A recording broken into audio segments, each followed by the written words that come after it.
Hello, I'm Susan Averbach, and this is the podcast of the Middle Way Society. Our aim is to encourage a universal approach to living a more integrated, ethical life, avoiding dogma or any appeal to authority.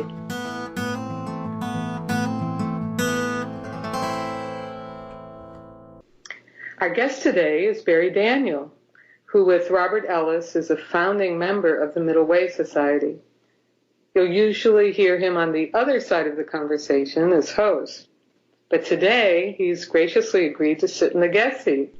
Thank you, Barry, and welcome. It's a pleasure to have you as a guest today. Well, thank you very much. Well, great. Let's start at the beginning. Where were you born? Tell us a bit about your background. Okay, well, I was born in the north of England, in Manchester. I had very loving parents. My dad was worked on the shop floor of a copper making company. He was a stock controller. My mum, she spent lots of time working in offices. She worked at the post office for a while. She was a person that, from an early age, was always involved in voluntary work and stuff. And I think that sort of caring attitude of hers had an impact on me. She was the sort of person that if someone was feeling vulnerable or whatever, she was often the person they would talk to.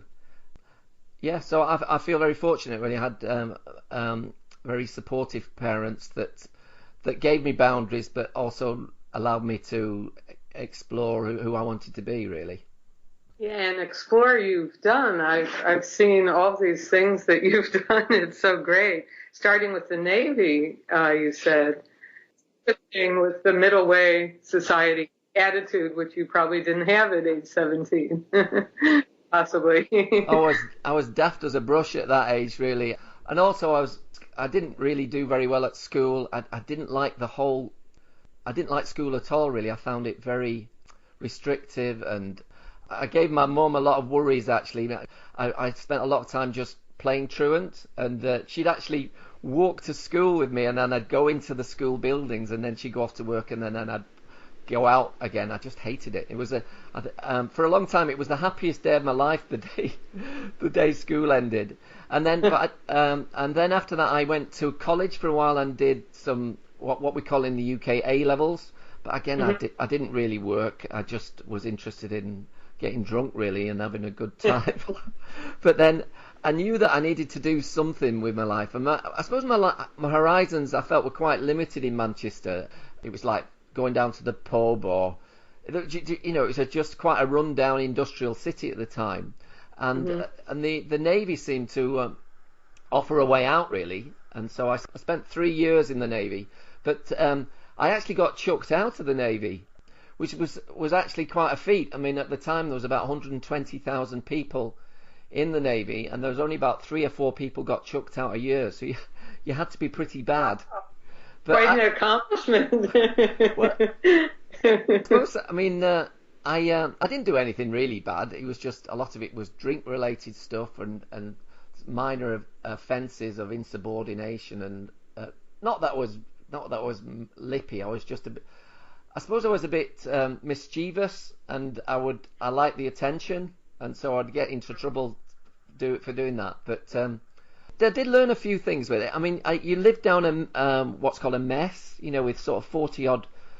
It was just men at the time, and I really learned how to sort of rub along with people, because if you had an argument with someone, you could go up on deck, but you had to go back down and live with that person again. So that was useful, and also the experience of actually being chucked out was it made me feel that I was like a round peg in a square hole, but it made me, experience myself as an individual, maybe for the first time. That and maybe it spurred you to explore where you're explored in some way, perhaps. Well, yeah, and also the other thing that the Navy did, it just really opened my eyes to the world, because I just thought after I'd left, I thought I'm off. And I travelled then. Well, I spent most of my adult life abroad, and I only came back to the UK a few years ago. I'd love to hear more about your travels, the places you lived. Yeah, the next place I went was about 2 or 3 months after the Navy left me. I went on a kibbutz, and Mm-hmm. and maybe I was still sort of quite politically naive and unaware, but I really liked the idea of communal living, and I was drawn to that at that age. I probably was quite sort of pro-Israel at the time, and didn't I really see that Israel has a right to exist, but I do feel that they haven't been brilliant on the foreign policy front, etc. And about what year was this when you went to the kibbutz? This was in 1980. Oh, wow. So that's relatively recent. Yeah, yeah. Well, I went twice actually. I went in 1980, and I think I went the following year, 1981. Uh-huh. And that was a really interesting experience. And also, it was the first time I met women on an equal footing for a first time. In my upbringing in Manchester, I went to an all boys school, and also in the Navy, it was a very sort of male macho culture. And so I met girls as friends for the first time on the kibbutz, which was really interesting. My partner Kate says that she's still knocking the Navy out of me even after all these years. That's funny. And then what did I do? And then I shortly afterwards I ended up in Germany, and I spent most of my 20s in Germany. First of all, I was living rough for a while. I don't know if you've ever read the book by George Orwell, Down and Out in London and Paris. No, I haven't. I'll look at that. That was a sort of inspiration for me, so I thought I'd like to try that, and I spent a few months, well, living rough, but also because, again, I was just very lazy, really. And then I saved up enough money to buy a guitar, and I then busked for 2 or 3 years in Europe. Found another guy that we used to go around all of Europe, really, busking. What kind of music did you do? I played the guitar and the mouth organ, and like folk music, or?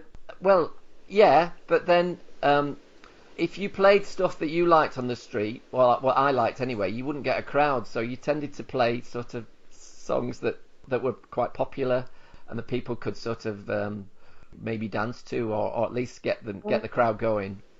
That's great. That's great. What sort of? So you played for the audience? Yeah, I mean, to make a living, basically, because if you played the stuff I liked, then you wouldn't make any money. The life of a musician at every level, I'm sure. And you did that. So you were in Germany for how long? Altogether, about 7 years. I eventually married a German woman, very young. I was 22, and that didn't last very long, about 2 years. And then I started doing regular work in factories and building sites. Then I had another relationship with a woman for about 5 years.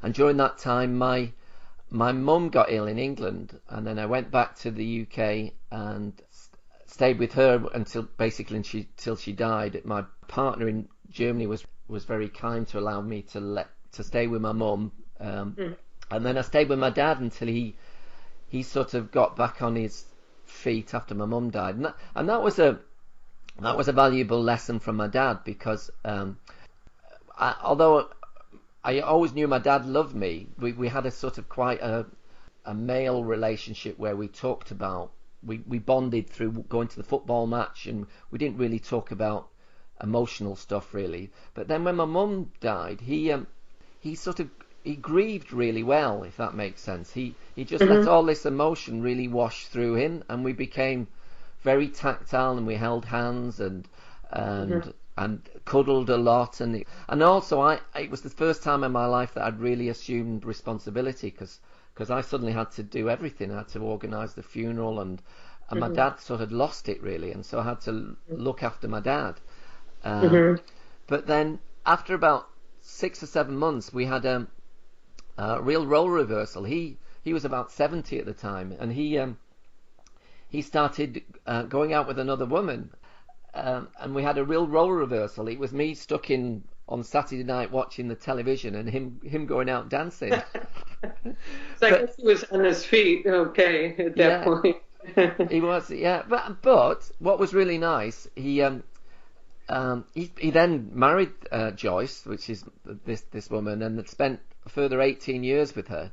But he could talk about my mum in front of her with a tear in his eye, and it wasn't a problem at all because she'd had a loving relationship with her fella. They were really Mhm. good mates. They were really good friends, and that was really nice. Oh, sounds great. And then we went back to a bit more. Um, we stopped kissing and cuddling, but it drew us a lot closer, that experience. Mm. Kind of opened your hearts for each other in a way. The grief. Yeah. So, And then at the end of the 80s, I spent about 6 or 7 months in India. That was quite a formative experience as well. mhm. Um, I was still struggling with getting over the death of my mum, and I was fascinated in India by how they sort of dealt with death, and I spent a lot of time looking at the funeral ceremonies in Varanasi where they would burn the bodies of loved ones and then scatter the ashes in the Ganges, and it was interesting to me how so much part of life death was to them in India. There wasn't the finality and the darkness and the avoidance that we have. At least in the UK, we tend to euphemize death a lot, talking about passing away, and Well, we don't even look at dead bodies here. At least in the States, you have that ritual where you often go and see a dead body, don't you? if you're Christian, if you're Jewish, no. Of course not. Yeah. Well, anyway, that was really interesting, and I went and worked at Mother Teresa's place in Calcutta for a couple of months. Wow. What was that experience like? It was really interesting.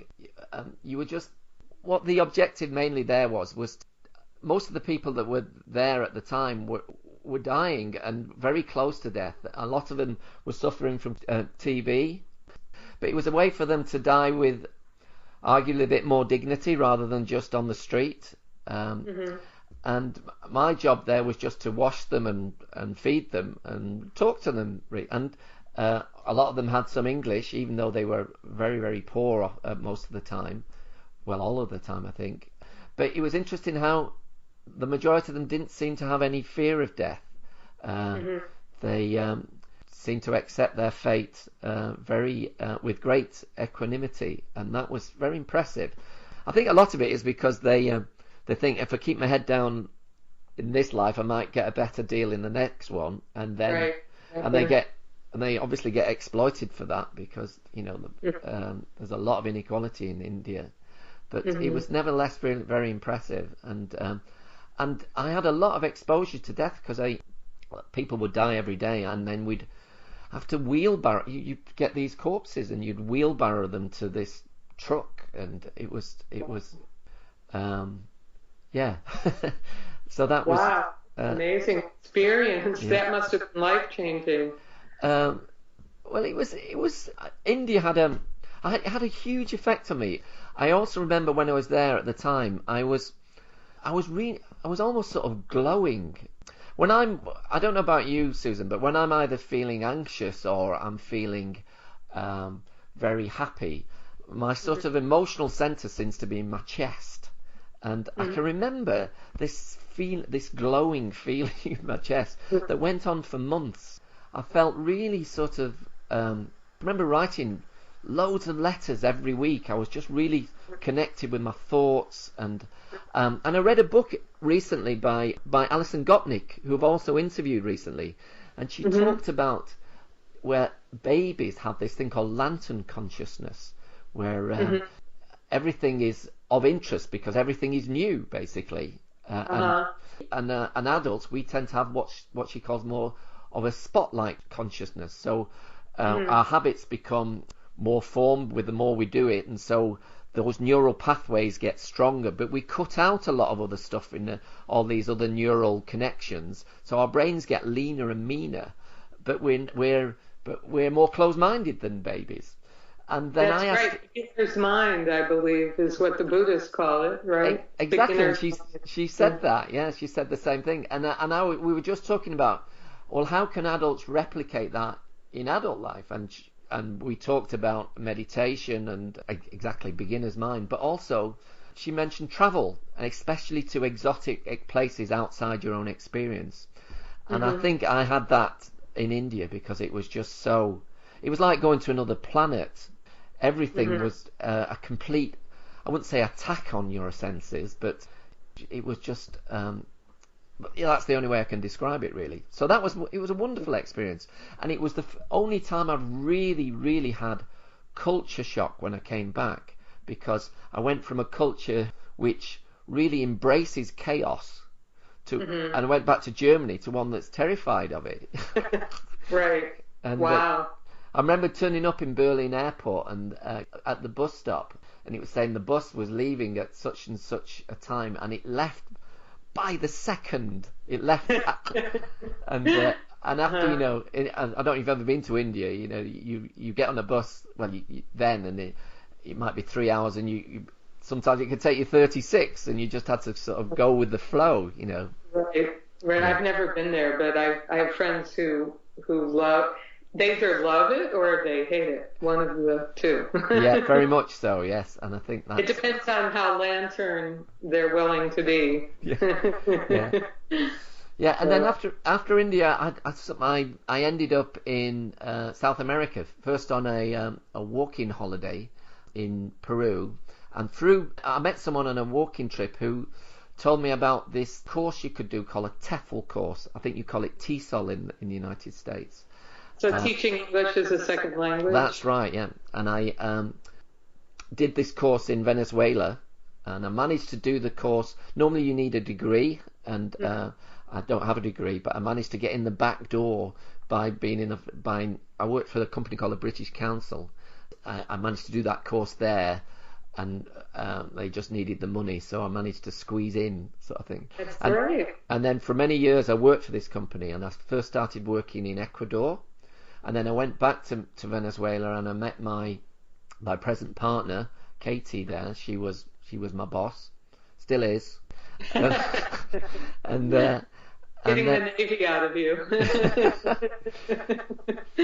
And then we ended up in, we worked in a few countries, but ended up in Spain and lived there for about 14 years. And the last 10 years that we were there, we had a walking holiday business. We took people into the mountains of northern Spain, and we trained up to be guides, but we also organised the accommodation and stayed with them all week. Wow. Made their sandwiches in the morning, so we were like the hosts, but also the guides as well. That was great fun. Wow. So and obviously you knew Spanish. Yeah, from South America, basically, yeah. And the plan was to actually eventually buy a place of our own there, like buy an old ruin or something. Like we did these courses in plastering and tiling and bricklaying, and we were going to buy an old ruin. But in 2008, sterling crashed against the euro. Our company was a British company, and although we had lots of American visitors as well, but then that crash made the business unsustainable, really, and so then we came back to the UK and worked in further education for a short while, and then finally we bought this guest house, and I have a guest house now with Katie in the Lake District of in Northern England, and we've been living here for about 5 years. Well, that's great. And now let's go to the Middle Way Society. What led you to that, to form this organization with Robert Ellis? Okay, well, I suppose another really formative thing that I've been involved in the last few years, I became a Samaritan about 5 years ago. I don't know if you have a similar... I would love to hear about that, because I didn't know that there were Samaritans other than in Israel area. So I'd love to hear about that. Well, the Samaritans are it was set up in the 1950s, basically because there was a 14-year-old girl who committed suicide, and she just had nowhere to turn to, and this guy called Chad Vara felt that it was important that people who were, who were feeling suicidal could have recourse to an organisation that could provide emotional support. Oh, I see. So it's not the religion, the Samaritans. It's an organization called the Samaritans. That's right. Yeah, and what it does, it's an organisation that supports people who are in distress and despair. So it's not just people who are suicidal, and it's probably mainly through telephone calls, but we also get face-to-face calls. We have a centre, and people come if they're feeling troubled or vulnerable. They can come and talk to us, and we don't have any message. We don't have any answers. We're just what we do is try to listen, and another human being trying to understand what's going on another human being's life hopefully in an empathic way. And in the UK, there are about 25,000 Samaritans altogether. We've got 200 centres around the country, and we actually get a lot of texts and emails, not just from the UK but from the United States, because I think quite a few states suicide is, if not illegal, is certainly frowned upon, and there's not as much it's quite difficult for them to have recourse to people who can provide emotional support. I don't know if that's changing now in the States or not. I don't know. We have suicide prevention hotlines, right, and people who I have a friend who works in a suicide prevention place as a counselor, but it's very professionalized. So right. The people who are answering the phones are trained therapists, and they go through this long training, and it's not really a center where right. people, it's kind of a crisis management, but not really offering day-to-day support. They might link people up with other organizations. Okay. Or therapy, but it sounds like the Samaritans it sounds like more of a community that people can come to. Sort of, yeah. We're all amateur. We're not professionals at all. We do get training. Arguably,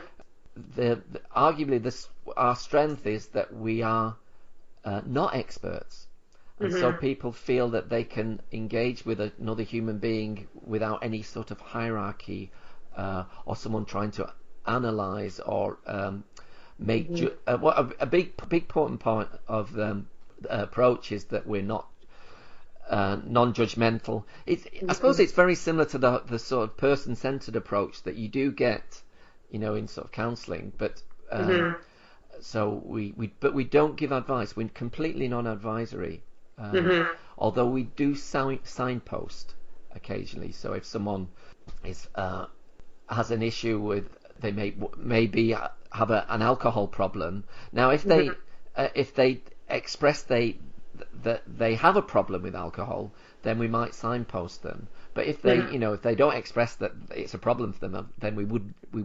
No way would we would signpost in that situation. Does that make sense? Yes. So you're there to be supportive and to respect people wherever they're at. Yeah, in the 60s. Exactly.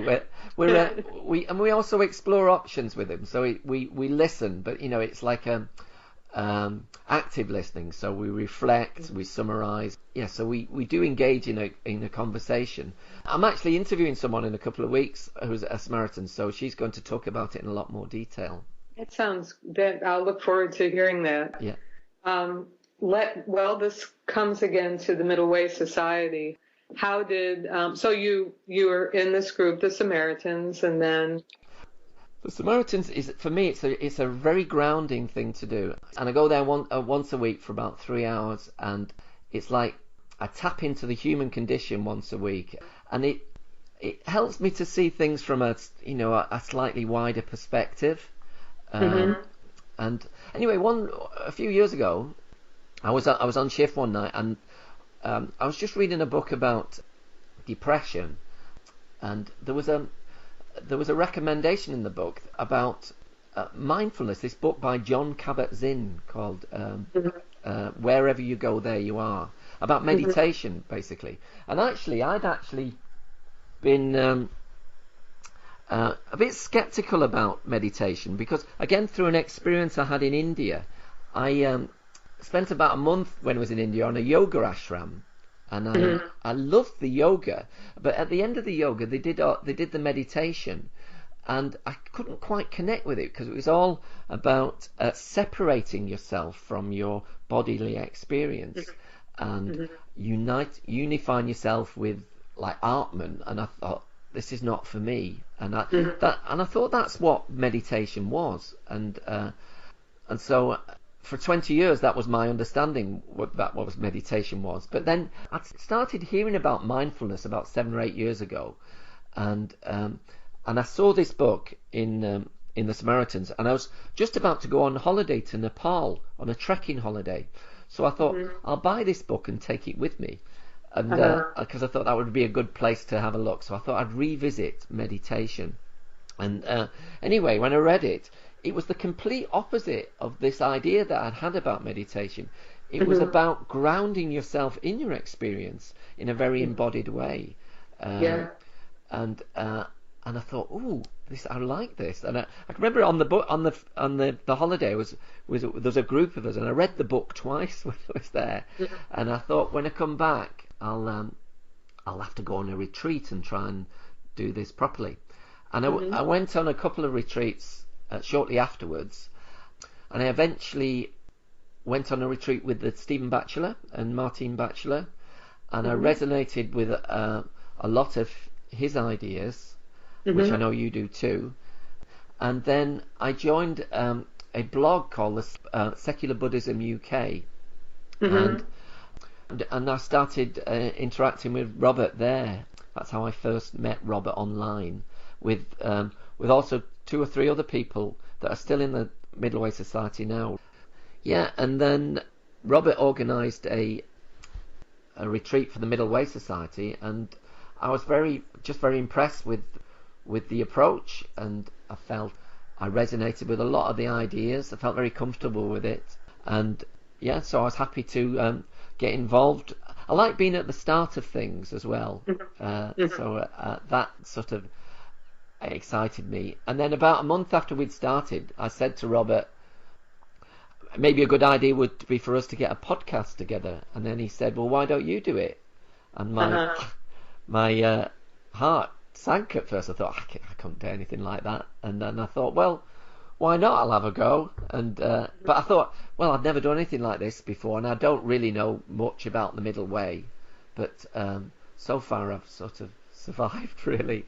I think you've done very well. I enjoy your podcast very much. I can remember on one of the earlier podcasts, someone asked me, what does the middle way mean to you? And I just froze, and I used an old teacher's trick, and I said, well, what does it mean to you? And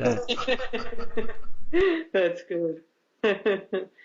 I've been enjoying your podcast very much. I'd like to know how it's been for you, interviewing people and producing this podcast for the Middle Way Society.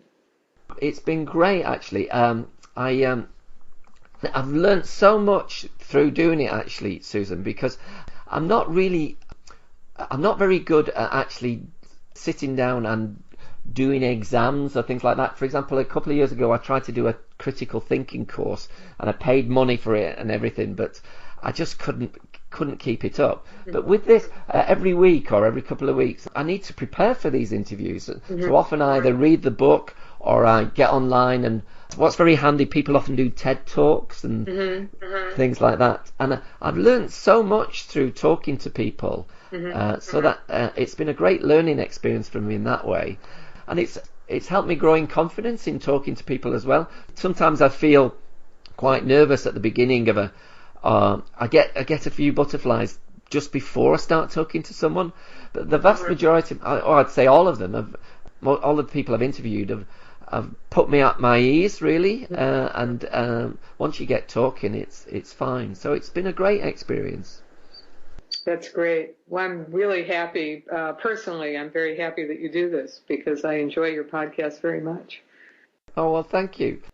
So what do you do when you're not with the Samaritans or working with the Middle Way Society? Are you involved in other organizations or sports or music or leisure activities? I've recently become a member of the UK Green Party. I came across a website about a year ago. It was a really interesting site, actually. I don't know if you have similar things in the United States. It was called Policies, Not Personalities. We have about 5 or 6 main parties in the UK. And what they did on this site, you chose certain policy areas like health, immigration, foreign policy, etc. And then they gave you the policies of the parties underneath, but they didn't tell you, you didn't know who the policies were. And I thought I was going to be about 40% Labour, maybe 20 or 30% Green, and then 30% another party. Because I would have had a soft spot for the Greens, but I always thought they were a bit wacky, a bit idealistic. Anyway, at the end, the result was that I ended up being 100% Green. So and I thought I was voting for the most sort of pragmatic, sensible policies, but I don't know. It might make me a bit wacky, but I'm not so sure.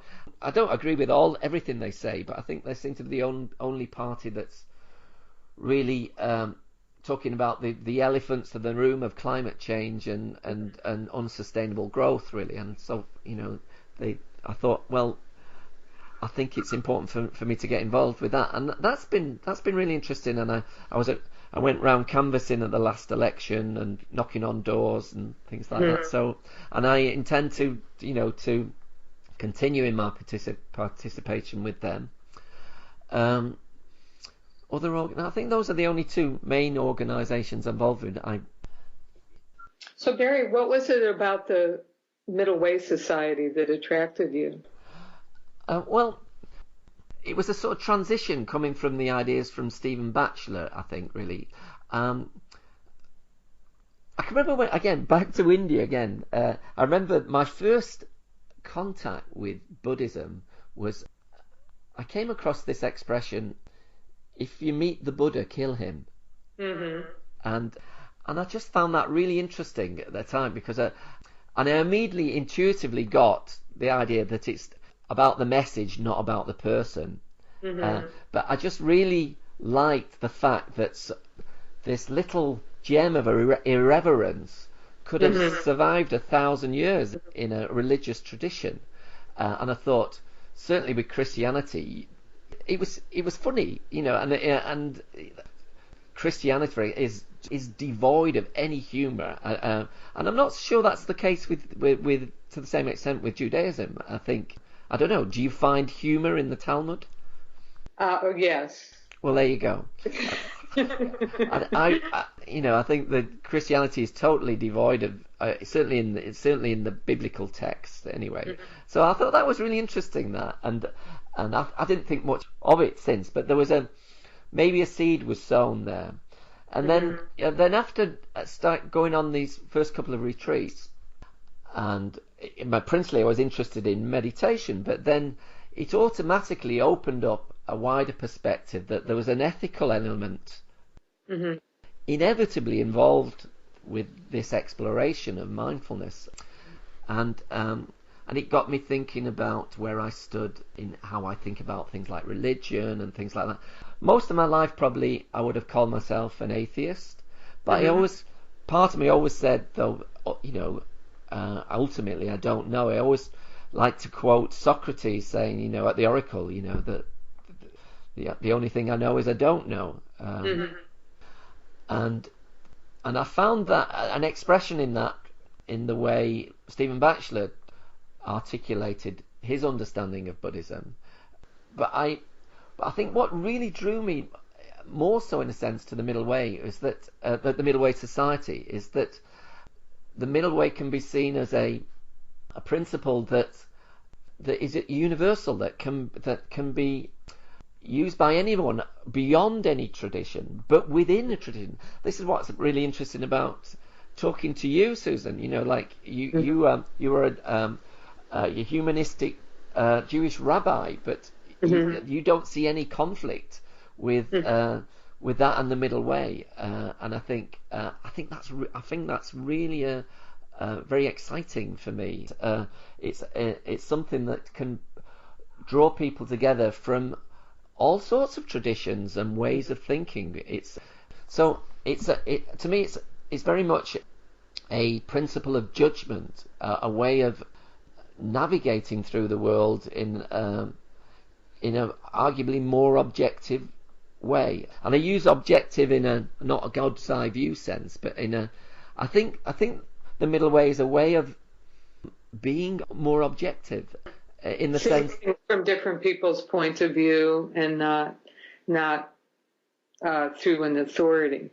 Yeah, or also navigating between extremes of dogmatic belief. Mm-hmm. I think that sort of tends to help you rely on experience more, and I think you can also be dogmatic about experience too. I think in order to take advantage of experience, that you need to approach it with reflection, mm-hmm. and mindfulness and with critical thought, mm-hmm. and an embodiment. But through that greater awareness, I think you can make arguably better decisions. Mm-hmm. So that's what I find interesting. What I find interesting about Robert as well, that he doesn't put himself forward as any type of guru or anything. He sees himself as much as a fallible human being as the rest of us. Mm-hmm. But I do think he's put something together very interesting in the work he's done so far. And mm-hmm. the other thing I like about the society is its provisional nature. Our middle way philosophy is that it's something that we can all contribute to, that it's a work in progress. It's mm-hmm. not something that is fixed, and that it's mm-hmm. in a process of development, and I find that attractive too. It's interesting. I was thinking the other day about the name of the organization and thinking maybe it should be called the Middle Wayfarers, because we're all on a journey together. The Middle Wayfarers. I like that. Society, which sounds kind of, stodgy a little bit from an American point of view. No, society. I actually really like that, because the other one we've chosen is Miggleism, because it comes from a sort of childish use of miggle, so it plays on the idea that you don't take yourself too seriously as well, and a lot of people hate that as well. But I don't know, I've sort of got used to it, a bit like you get used to a word like Google or Yahoo. But I do find middle way philosophy a mouthful. Mm-hmm. Or to call yourself a middle way practitioner. Mm-hmm. But a middle wayfarer, I think that's... We're on the journey of the middle way, open with our open minds. Yeah. And open hearts. It sounds good. Yeah, no, I really like that, yeah. Yeah. And this was a great interview, Barry. Thank you for talking with me today and being willing to sit in the other seat. Thank you.